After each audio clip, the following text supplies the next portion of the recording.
राष्ट्रबोध की चुनावी परिक्रमा में आपका स्वागत है। छत्तीसगढ़ में 11 लोकसभा सीटों के लिए चुनाव हो रहा है। यहाँ सीधा मुकाबला कांग्रेस और भारतीय जनता पार्टी के बीच है। जब से छत्तीसगढ़ बना है तब से एक ट्रेंड चला आ रहा है कि भारतीय जनता पार्टी के पक्ष में लोकसभा चुनाव के दौरान सीटें 11 में से 10 मिलती रही है, लेकिन 2019 में भारतीय जनता पार्टी को 9 सीटें मिली थी। 2004 से लेकर 2014 तक भारतीय जनता पार्टी को 11 में से 10 सीटें मिलती रही है। बस्तर और कोरबा में कांग्रेस को पिछले लोकसभा चुनाव में सफलता हासिल हुई थी, लेकिन अब की बार भारतीय जनता पार्टी पहले से कहीं ज्यादा उत्साह में नजर आ रही है। तो कांग्रेस 5 सीटों पर कड़ी टक्कर देते नजर आ रही है, जबकि 6 सीटों में कांग्रेस मुकाबले में कहीं पीछे नजर आ रही है। वो 6 सीटें कौन सी है, इस पर हम आगे समझेंगे। पहले मैं उन सीटों की बात करूं जहां कांग्रेस कहीं ना कहीं मजबूत नजर आ रही है। वो सीटें हैं कांकेर, बस्तर, महासमुंद, राजनांदगांव और कोरबा। जबकि 6 सीटें ऐसी हैं जहां भारतीय जनता पार्टी कांग्रेस से कहीं आगे नजर आ रही है। तो उन 6 सीटों में है दुर्ग, बिलासपुर, जांजगीर, रायपुर, रायगढ़ और सरगुजा। यदि बात मैं रायपुर की करूं तो रायपुर में बृजमोहन अग्रवाल जीत के लिए नहीं लड़ रहे हैं, बल्कि रिकॉर्ड बनाने की कोशिश में लगे हैं ताकि दिल्ली की सियासत में उन्हें ठीक ठाक सम्मानजनक हैसियत मिल सके। कमोबेश ऐसे ही हालात दुर्ग के भी हैं, जहां पिछला चुनाव यानी 2019 का लोकसभा चुनाव रिकॉर्ड वोटों से विजय बघेल ने जीता था। इस बार वो अपने रिकॉर्ड को कहीं आगे ले जाना चाहते हैं। राजेंद्र साहू कांग्रेस के उम्मीदवार है दुर्ग से। साहू समाज को साधने के लिए कांग्रेस ने राजेंद्र साहू को मैदान में उतारा है। गौर करने वाली बात यह है कि दुर्ग लोकसभा सीट से करीब 4 लाख साहू मतदाता हैं। ऐसे ही जाति का समीकरण को साधने के लिए कांग्रेस ने भिलाई के विधायक देवेंद्र यादव को बिलासपुर से मैदान में उतारा है। वहां कांग्रेस को उम्मीद है कि क्रिश्चियन, मुस्लिम और दलित के अलावा यादव वोट भी कांग्रेस को मिल सके। यहाँ से पिछली बार अरुण साव, जो मौजूदा समय में उप मुख्यमंत्री हैं, वो विजयी हुए थे। इस बार भारतीय जनता पार्टी ने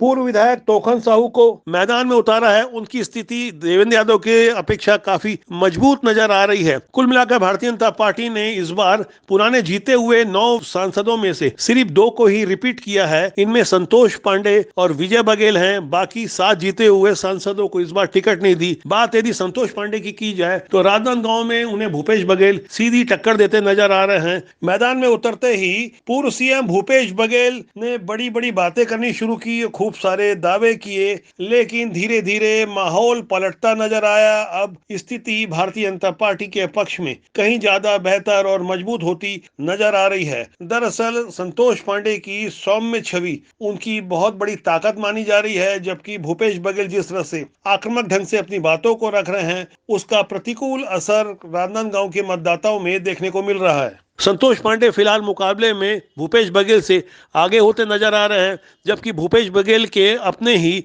कांग्रेसी नेता उनके खिलाफ में काम करना शुरू कर चुके हैं। खुले मन से जिस तरह की बातें सामने आई, खासकर सुरेंद्र दाऊ का वो चर्चित बयान जिससे भूपेश बघेल अभी तक उबर नहीं पाए हैं। उसके बाद मौजूदा नेता प्रतिपक्ष डॉक्टर चरणदास महंत ने जिस तरह से मोदी को डंडा मारने वाला बयान दिया, वहां से कांग्रेस कहीं ना कहीं बैकफुट पर नजर आई और खासकर इसका नुकसान सीधे तौर पर भूपेश बघेल को होता नजर आ रहा है। कुल मिलाकर छत्तीसगढ़ के मामले में भारतीय जनता पार्टी के रणनीतिकार दिल्ली से मिले हुए निर्देशों पर सख्ती से काम कर रहे हैं। माइक्रो मैनेजमेंट जिस तरह का मजबूती से अपना प्रभाव छोड़ रहा है, उससे कांग्रेस के रणनीतिकार भी परेशान हैं। लेकिन गौर करने वाली बात है कि विधानसभा चुनाव में भले ही कांग्रेस हार गई, लेकिन उनके वोटिंग परसेंटेज में ज्यादा नुकसान नहीं हुआ था। बीते विधानसभा चुनाव में करीब 42.5% वोट कांग्रेस को मिले थे, जो कि 2018 के विधानसभा चुनाव से करीब आधा प्रतिशत ही पीछे थे।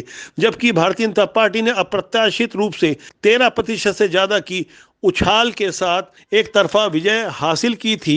विधानसभा में मिली उस जीत और मौजूदा समय में 400 पार के नारे के साथ भारतीय जनता पार्टी के प्रत्याशी भी कहीं ना कहीं फील गुड महसूस कर रहे हैं।